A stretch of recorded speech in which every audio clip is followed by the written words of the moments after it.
अमेरिकी सदर Donald Trump full form में हैं और नेशन फर्स्ट की पॉलिसी पर ताबड़तोड़ एक्शन भी ले रहे हैं।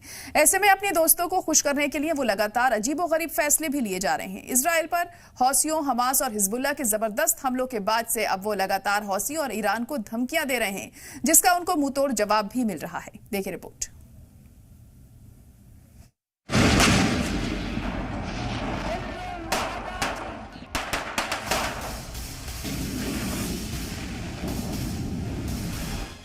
यमन में हौसियों पर अमेरिकी हमले के बाद कई सवाल उठ रहे हैं।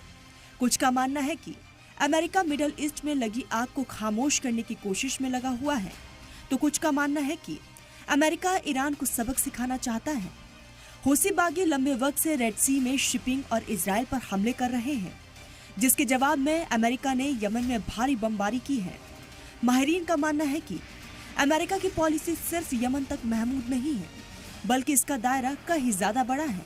कई पॉलिसी मेकर्स ने अमेरिका के इस कदम को डोनाल्ड ट्रंप की मिसमैनेजमेंट वाली खारजा पॉलिसी करार दिया है।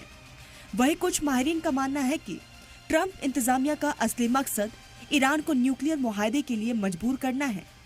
इसके लिए अमेरिका इजराइल को हमले की खुली छूट देने के साथ साथ यमन, सीरिया और लेबनान में भी जारहाना कदम उठा रहा है। डोनाल्ड ट्रंप इंतजामिया ने इजराइल को ईरानी ठिकानों पर हमले की खुली छूट दे दी है, जो अब तक किसी भी अमेरिकी इंतजामिया ने नहीं किया था। इसके अलावा जब इजराइल ने सीज फायर तोड़ते हुए गाजा में दोबारा बमबारी शुरू की, तो ट्रंप ने खुलकर बेंजामिन नेतन्याहू की हिमायत की। इसका साफ मकसद ईरान पर दबाव बनाना और उसकी तंजीमों को कमजोर करके उसे घुटनों पर लाने की पॉलिसी अपनाना है।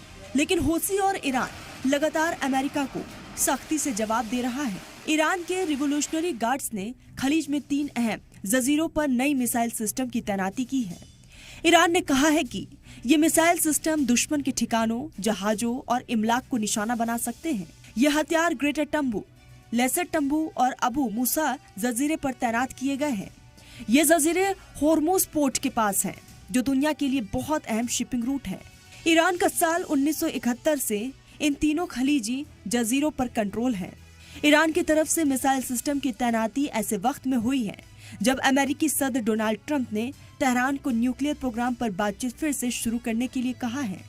ऐसा न करने पर ट्रंप ने ईरान पर फौजी कार्रवाई की वार्निंग दी है, जिस पर ईरान ने सख्त रद्द अमल जाहिर किया है। ईरान के खलीज में मिसाइल सिस्टम की तैनाती के अलावा अमेरिका ने भी इलाके में अपनी फौजी मौजूदगी बढ़ाई है। ईरान की तैनाती से इलाके में अमेरिका के साथ उसकी तनातनी बढ़ सकती है।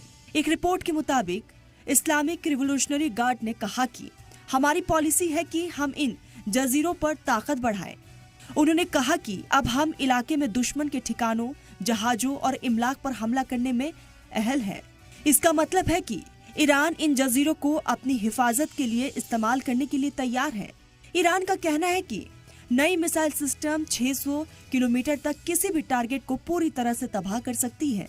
इससे ईरान की फौजी ताकत काफी बड़ी है और वो इलाके में किसी भी मुमकिन खतरे को जवाब देने के लिए बेहतर तरीके से तैयार है। अमेरिकी सदर ट्रंप ने हाल ही में ईरान को न्यूक्लियर प्रोग्राम पर बातचीत के लिए धमकी दी है। ईरान के supreme leader Ayatollah Ali Khamenei ने कहा कि अमेरिका की धमकियों से ईरान को कोई फर्क नहीं पड़ेगा। उन्होंने कहा कि अगर कोई ईरान के साथ बुरा करने की कोशिश करेगा तो उसका कड़ा जवाब दिया जाएगा। अमेरिका के मिडिल ईस्ट सफीर स्टीव विक्टॉफ ने कहा कि ट्रंप की कोशिश तेहरान के साथ यकीन बनाकर तशद्दुद को टालने की है। वहीं अमेरिका बातचीत से मसले का हल चाहता है। दूसरी तरफ ईरान ने ये तस्लीम किया है कि अक्टूबर 2024 में इजरायली हमले में उसका सबसे मजबूत एयर डिफेंस सिस्टम कमजोर हो गया था, जिससे उसकी फौजी ताकत कमजोर हुई है। इसी वजह से ईरान जल्द से जल्द रूस से S-400 एयर डिफेंस सिस्टम खरीदने की कोशिश कर रहा है।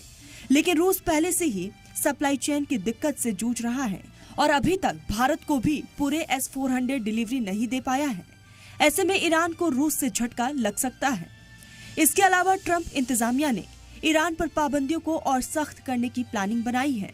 अमेरिका अब चीन को ईरानी तेल की सप्लाई रोकने की कोशिश कर रहा है, जिससे ईरान को अरबों डॉलर की आमदनी होती है। ये तेल ईरान की इकोनॉमी की लाइफलाइन है और अगर इसे काट दिया जाता है तो ईरान को काफी नुकसान उठाना पड़ सकता है और यही अमेरिका चाहता है कि मिडल ईस्ट में अपने सबसे बड़े दुश्मन को कमजोर करके इलाके पर अपना कंट्रोल बढ़ाया जा सके। ब्यूरो रिपोर्ट, सलाम टीवी।